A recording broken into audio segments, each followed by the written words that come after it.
Bora lá, pessoal. Bora lá, bora lá. Formalidades aqui do nosso flagrante. Qual é a ideia aqui? O cara foi preso em flagrante. Ele tem que ser levado a uma delegacia de polícia. A partir daí, o que tem que acontecer? Quais são os direitos que assistem a esse indivíduo? Quais são as formalidades que as autoridades precisam preencher? É aqui que a gente examina agora. Vamos lá. Primeiro, coloquei ali o artigo 304 do Código de Processo Penal. Tá?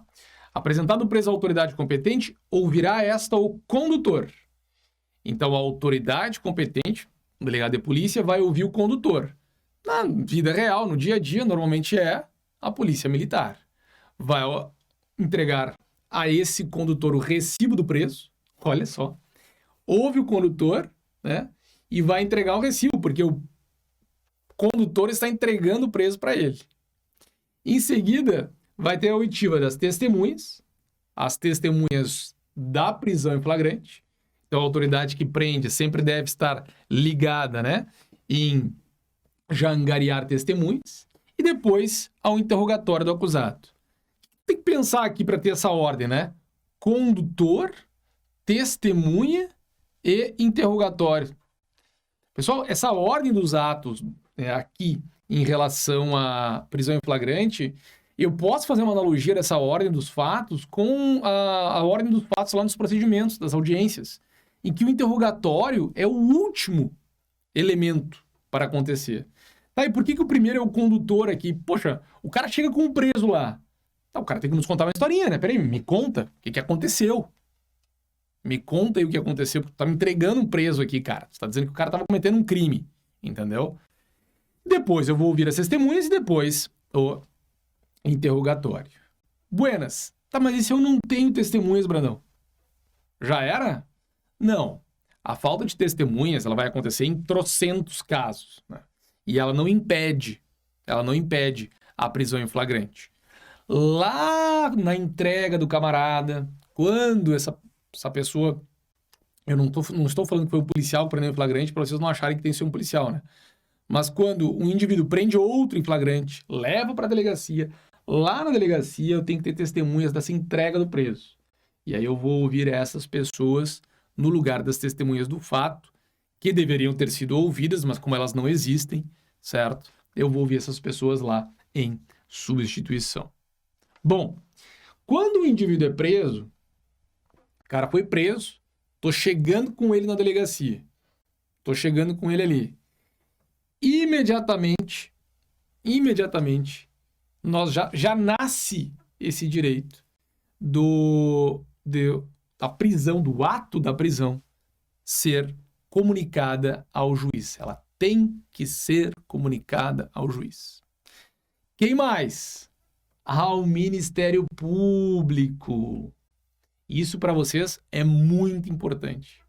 Então, a prisão em flagrante, ela sempre vai ser comunicada ao juiz e ao Ministério Público.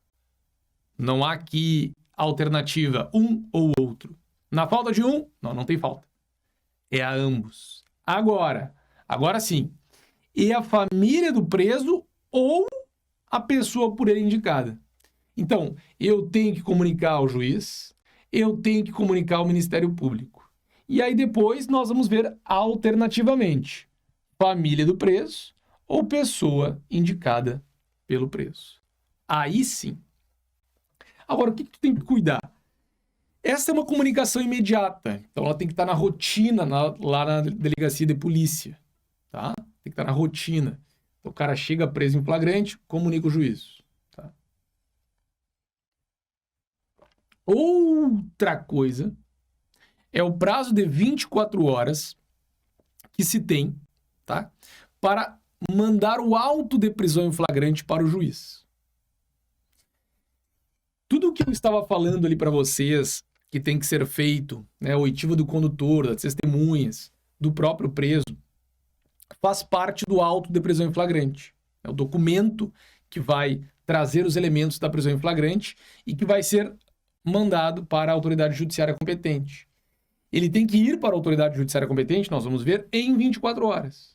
Em 24 horas. tá? Entretanto, isso é diferente da comunicação imediata ao juiz. Chegamos à delegacia, comunica imediatamente ao juiz. Todos os procedimentos, tudo isso é o auto de prisão em flagrante. Vai ser mandado em quanto tempo para o juiz? Até 24 horas. Certo? Buenas. Opa. Vim para mim aqui e não passei o material. Simplesmente isso. Esse auto de prisão em flagrante, então, vai ser encaminhado para o juiz em até 24 horas.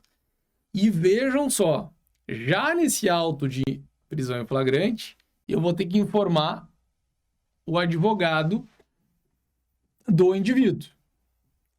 Por quê? Ora, esse cara foi ouvido na polícia. Ele pode ser ouvido sem advogado? Não.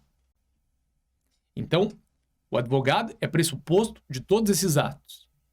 Então, eu preciso já, inclusive aqui, quando mando o auto de prisão em flagrante para o Poder Judiciário, eu preciso aqui já constar o nome do advogado desse indivíduo ou vamos remeter os autos para a Defensoria Pública.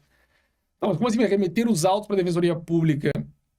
Quem estava acompanhando, então, o ato não era um defensor público? Pode ter sido um defensor público. De qualquer forma, é um defensor público do plantão, tá? Normalmente, quando estamos falando de flagrante. Mas, às vezes, né, o que é o famoso advogado porta de cadeia, né? Às vezes, advogados estão ali na DP, esperando esses momentos do flagrante e atuam só no flagrante do indivíduo. E não vai fazer com que o indivíduo tenha advogado particular depois no curso da investigação do processo, tá? Nesse mesmo prazo de 24 horas, a autoridade policial, né, vai emitir ao preso a chamada nota de culpa. A nota de culpa é o recibo ao preso dizendo o motivo da sua prisão. Isso aqui é um direito muito importante. Vejam que eu já falei recibo 2 vezes. O condutor que levou o preso para a delegacia recebe um recibo da entrega do preso. E agora o próprio preso recebe um recibo, mas que chamamos de nota de culpa, para dizer para ele, cara, por que tu foi preso? Certo? Porque nós imaginamos que ele é um criminoso e que então ele sabe porque ele está sendo preso.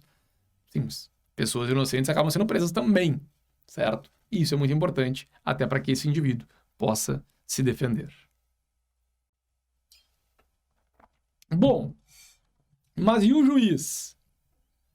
E o juiz, o que vai fazer aqui?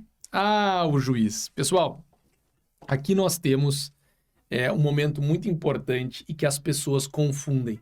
E que, inclusive, acaba acontecendo aí esses achismos de injustiças.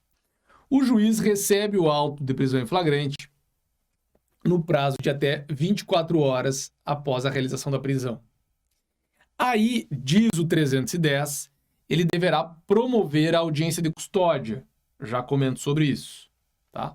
Essa audiência de custódia, em que ele vai ouvir o preso, a autoridade judiciária vai ouvir o preso, estará o preso na presença do seu advogado ou a Defensoria Pública, estará presente o Ministério Público, tá?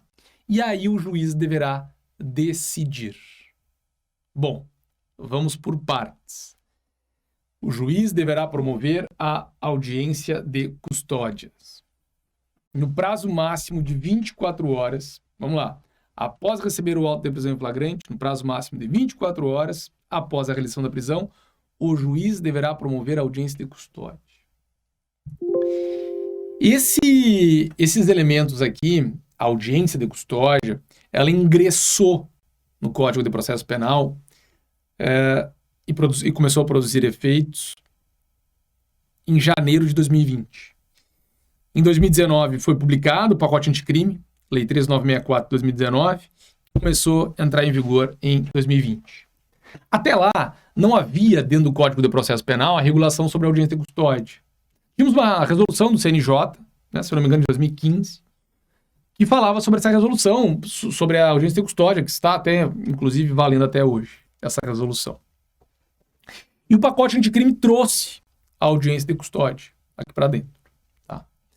O artigo 310 do Código de Processo Penal está produzindo efeitos. Tá? Ele está produzindo efeitos. Mas como vocês já podem ter ouvido falar, o pacote anticrime, a Lei 13964, que alterou o Código de Processo Penal, Lei de Execuções Penais, Código Penal, ela está suspensa em alguns dispositivos, tá? E algumas regulações sobre a audiência de custódia estão suspensas. Então aqui, por gentileza, fiquem com as barbas de molho. Fiquem com as barbas de molho, eu já vou falar mais sobre isso. O que é essa audiência de custódia? O cara foi preso, a polícia mandou o auto de prisão em flagrante pro juiz, e o preso já é encaminhado o mais rápido possível para essa audiência de custódia. E é inclusive essa questão do tempo é que está suspensa aqui, que depois eu vou falar para vocês. Lá o juiz vai ouvir também o indivíduo e vai decidir. Ele vai decidir primeiro se ele homologa o auto de prisão em flagrante ou relaxa o auto de prisão em flagrante. Homologa ou relaxa. Quando que ele homologa o auto de prisão em flagrante, Brandão? Quando o flagrante está perfeito, tudo em ordem, tudo normal. Quando o flagrante está legal. Se trata realmente de um flagrante e foram respeitadas todas as formalidades legais. O juiz homologa o flagrante. Se ele homologa o flagrante, Brandão, se ele homologa o flagrante, isso garante que o indivíduo vai permanecer preso? Não. Porque eu falei para vocês que o flagrante é algo precário. Porque eu falei para vocês que o flagrante é pré-cautelar. Porque eu falei para vocês que o flagrante é para regular um momento. O flagrante ele serve para parar um ato criminoso ou para impedir que o indivíduo que cometeu o crime se evada do local e a gente possa não saber de mais nada sobre o crime. Então, quando ele homologa o auto de prisão em flagrante, surge um outro momento. Ato contínuo. Homologou. Ato contínuo. Se houver requerimento do Ministério Público ou representação da autoridade policial, o Ministério Público requer, a autoridade policial representa, pela prisão preventiva ou eventualmente pela prisão temporária do indivíduo, o juiz vai decidir se decreta a preventiva ou decreta a temporária, depende de qual delas está em jogo, ou se dá a liberdade provisória para o indivíduo. Vejam, ele só vai decretar a preventiva ou temporária se houver motivos para tanto. O crime por si só não é motivo. Nós vamos ver isso quando falar da preventiva. Tá? Então, o juiz vai decidir. Isso se ele homologou o flagrante. Qual é o normal? Qual é a vida normal? Homologa o flagrante e dá liberdade provisória para o indivíduo. Por quê? Ora, porque a gente presume sempre as pessoas inocentes. E o flagrante não prende por si só. Certo? Bom, mas e se o flagrante não aconteceu? Se a autoridade judiciária entende que não aconteceu um crime? Se, por exemplo, as formalidades não foram cumpridas? Aí o juiz relaxa aquela prisão em flagrante. Porque se aquela prisão em flagrante foi feita de modo relaxado, porco, a prisão em flagrante tem que ser relaxada. E aí o cara vai ser posto em liberdade. Vamos ver aqui, ó. Vamos ver no material. Coloquei esses elementos aqui para vocês. Relaxa a prisão ilegal, certo? Claro, se ela tiver desrespeitado as formalidades, ou converte essa flagrante em preventiva ou até mesmo em temporária, certo? De novo, insisto, se houver provocação ou da autoridade policial ou do Ministério Público. De ofício, ou seja, por livre e espontânea vontade apenas, o juiz não pode decretar a temporária ou preventiva do indivíduo. Certo? Qual é a regra, então, que eu disse para vocês? A regra é homologa e decreta a liberdade provisória. Essa é a regra, por conta da presunção de inocência. Mas o nosso parágrafo 2º, ele veda a liberdade provisória quando nós estivermos falando de um indivíduo que for reincidente, ou seja, se eu já cometi um crime antes, fui condenado, transitou em julgado, e agora fui preso em flagrante por esse, o Código de Processo veda a minha liberdade provisória, se eu for reincidente. Se eu participo de organização criminosa armada ou milícia, ou se eu fui preso pelo porte de arma de fogo de uso restrito, ou também pelo porte de arma de fogo de uso restrito. certo? Aí, nesse caso, terá que ser dada aí uma preventiva ou uma temporária para o indivíduo, porque ele não tem direito à liberdade provisória. Vamos encerrar aqui o terceiro bloco e voltamos com o último bloco dessa nossa primeira aula aí sobre prisão, falando da ilegalidade da prisão aqui e as suas peculiaridades. Até mais, pessoal. Salve, pessoal, salve, pessoal. Voltamos para o nosso último bloco, então, da aula de hoje. Seguimos aqui. Ilegalidade nessa prisão, fato novo. O que temos aqui? Pessoal, presta atenção.